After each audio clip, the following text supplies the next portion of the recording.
grand old partisan, celebrates more than 16 decades of Republican heroes and heroics. Today I spotlight first reading of the Emancipation Proclamation of President Lincoln. This famous painting shows the renowned Republican president and his cabinet discussing the momentous Declaration of Freedom for slaves held by Confederate rebels. The artist had painted it while residing at the White House. Lincoln said the portraits were, quote, absolutely perfect. After being on display in the East Room, the painting went on tour.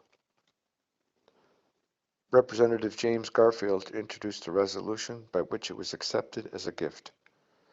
Vice President William Wheeler chaired a joint session of Congress February 12, 1878, at which Garfield hailed, quote, the patriotic gift of an American woman whose years have been devoted to gentle and generous charities and to the instruction and elevation of the laboring poor.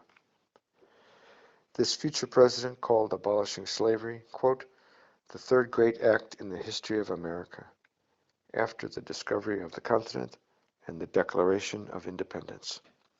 Quote, let us pause to consider the actors in that scene.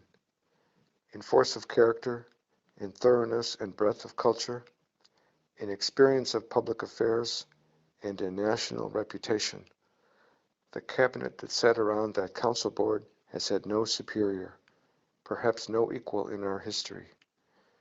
But the man who presided over that council, who inspired and guided its deliberations, was a character so unique that he stood alone, without a model in history or a parallel among men. Abraham Lincoln exhibited a sagacity, a breadth of wisdom, and a comprehension of the whole subject, impossible to be found except in a man of the very first order. With reverence and patriotic love, the artist accomplished his work. With patriotic love and reverent faith, the donor presents it to the nation. In the spirit of both, let the reunited nation receive it and cherish it forever. Back to Basics for the Republican Party is my civil rights history of the GOP. To quote the book, the more we Republicans know about the history of our party, the more the Democrats will worry about the future of theirs. For more information, see grandoldpartisan.com.